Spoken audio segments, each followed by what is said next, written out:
battlefield preservation movement in regards to the Civil War is probably best viewed as a generational movement. In fact, there are about 7 different generations of battlefield preservationists that have been operating for the last 150 years. The first is the veteran generation itself that come out of the Civil War, and they're limited a little bit by Reconstruction when the animosity is such that North and South can't come back together and really do much of anything official and major on these battlefields because they're still fighting over why these battles were fought. Coming in 1890, there was a real watershed event that emerges into what I call the golden age of battlefield preservation, this new generation that would get federal involvement in terms of building these large national military parks at Chickamauga, Chattanooga, Gettysburg, Shiloh, Vicksburg, and a smaller one at Antietam. So this golden age, kind of all the stars align, if you will. You have pristine battlefields, which will no longer be pristine in just a couple of decades with the Second Industrial Revolution. You have the veterans that are able to come back and still remember what happened at these battlefields so they can mark it. And then you have Congress that is willing and able to appropriate money. Then we morph into yet another generation that is really carried by the Army in the 1920s and early 1930s. And they came up with this elaborate plan of how to document battlefields, how to preserve battlefields, how to mark battlefields, and they ranked them in order of importance.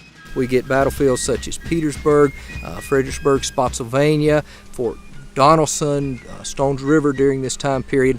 There's a distinct change, though, that occurs in 1933 when these battlefields are transferred from the Army, from the War Department, to the National Park Service. The War Department was military oriented. Their tours, their guidebooks, their everything was oriented toward military and toward a military explanation of what happened at these various battlefields, and also a military use of these battlefields. They would have soldiers come and camp and bivouac and study and so on. The National Park Service is a civilian bureaucratic agency that is more interested in interpretation and education to a general population that knows very little about military tactics or military ways. It's in this time period, particularly in the New Deal, that we see battlefields such as Kennesaw Mountain, Appomattox, Manassas.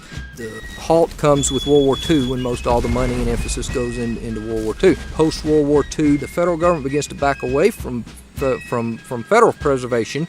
In fact, it's interesting that at Fort Sumter, at Pea Ridge, Wilson's Creek, Harper's Ferry, all of these are established by Congress, but they are only established once the individual states acquire the land and give that to the National Park Service. That leads into a new generation in the 1970s and early 80s. Preservation almost comes to a halt in these dark ages, but the last generation is what I call the Renaissance after the dark ages, and that is when local groups begin to push forward and take preservation by the horns, and that is of course led by the grassroots movement that is today's Civil War Trust, which is the undisputed leader of the preservation movement. The major takeaway from the study of this generational movement is that each of these generations almost in every case had to restart the process on their own. They had to reinvent the wheel, if you will. There was no continuity between the generations. I have every confidence that the Civil War Trust will continue this